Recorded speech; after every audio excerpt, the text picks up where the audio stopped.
이번엔 ETF 플러스 시간입니다. 도움 말씀을 글로벌엑스의 한동훈 이사 연결돼 있습니다. 안녕하십니까?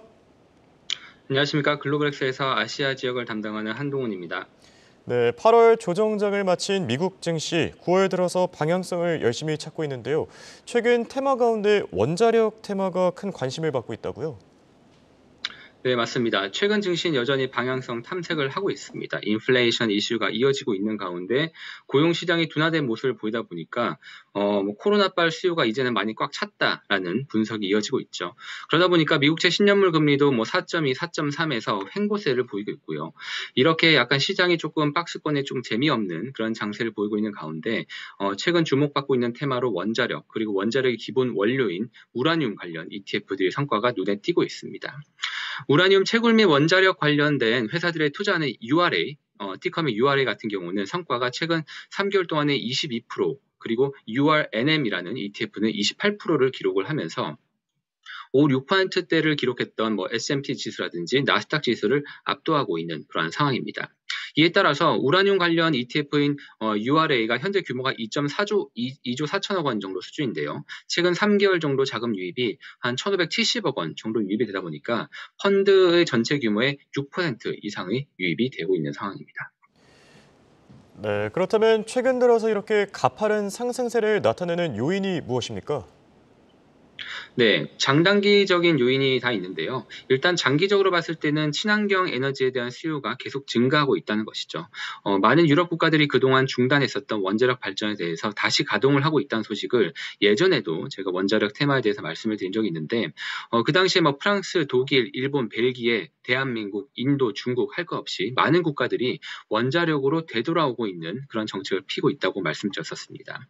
또한 미국 같은 경우는 인플레이션 감축 법안 중에서 원자력 발전에 대한 인센티브 제공을 한다고 했던 그것도 얘기한 바가 있죠. 현재 전 세계 에너지 생산량의 10%가 원자력 발전이긴 합니다만 이 수준은 계속해서 증가를 할 것으로 보이는데 최근에는 캐나다가 30년 동안 원자력 발전소 확장을 중단해 왔다가 온타리오에서 세계 최대 원자력 발전소를 만들기로 하는 등 총 11개를 계획하겠다고 밝혔습니다. 또한 파키스탄 같은 경우도 화력발전소에 의존을 했던 것을 중국과 합작을 통해서 원자력 발전을 하겠다고 밝혔고요. 터키 같은 경우도 소형 모듈 원자료 구축에 대한 계획을 밝혔었습니다. 최근 전 세계가 찜통 더위를 보내고 있는 가운데 태풍과 국지성 호우, 때 아닌 폭설이 내리는 등 이상기후가 따른 우려가 여러 가지 이어지고 있죠. 향후 이러한 이상기후 현상이 더욱 잦아지고 심해질 것으로 보이고 있는 가운데 탄소 배출이 적고 비용 대비 효율성이 타 발전소 대비 월등히 높은 원자력 발전에 대한 니즈가 계속해서 커질 것으로 예상을 하고 있습니다. 단기적인 요인으로도 있는데 단기적으로는 최근에 서아프리카의 니제르라고 하는 국가가 있습니다. 이 국가에서 최근에 군부 쿠데타가 일어났거든요. 근데 이 후폭풍이 되게 무섭습니다. 이 작은 이 니제르라는 국가가 우라늄 생산량 세계 7위 국가이고요. 유럽의 소비량의 4분의 1을 지금 원자력의 소비량의 4분의 1을 차지를 하고 있습니다. 유럽 전체 원자력의 절반을 책임지고 있는 프랑스가 니제르로부터 우라늄 수요의 15%를 공급을 받고 있는데요. 최근 군부 쿠데타를 일으키면서 반프랑스, 친러시아 성향의 군부가 니제르를 장악하면서 향후에 더욱 에너지 수급에 문제가 생길 것이 아니냐라는 우려감이 있습니다.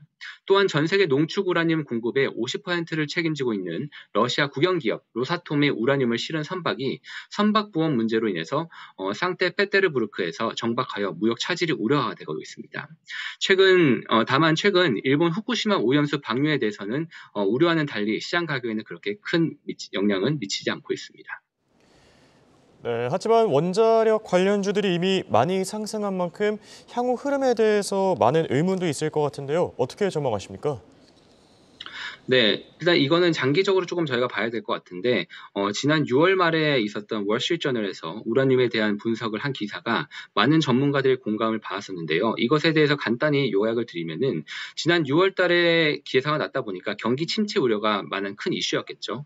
월스트리트저널에서는 경기 침체가 우려가 생기게 되면은 원자력 가격의 하방 압력을 받게 될 것이고 다만 그렇게 됨에도 불구하고 우라늄은 안정적으로 시장이 그 수요가 이어질 것이다라고 얘기를 했습니다. 그 이유는 위에서 말씀드렸듯이 아까 전에 말씀드렸듯이 원자력 발전에 필요한 우라늄의 수요가 지속적으로 이어지고 있고요. 또한 확대될 것으로 예상을 하고 있는 가운데 이 국가들이 원자력 발전소를 건립하겠다는 수많은 플랜을 세우고 있지만 이것이 10년 이상의 장기 프로젝트인 만큼 전 세계적으로 늘어나는 에너지 수요 대비해서 친환경 에너지 공급이 지속적으로 부족할 것으로 예상이 되다 보니까 장기적으로 수요 대비 공급이 부족하다 보니까 상승세가 이어질 것이지 않은가라는 예상을 하고 있습니다. 네, 얘기를 듣다 보니까 당분간 원자력과 이 우라늄에 대한 관심이 커질 것 같은데요. 관련 ETF 정보도 함께 전해주시죠. 네, 앞서 말씀드렸듯이 우라늄 관련된 ETF는 두 개 정도가 대표적입니다. 첫 번째 티커명 URA 같은 경우는 우라늄 채굴 그리고 원자력, 인프라 관련된 기업에 투자하는 주식형 ETF입니다.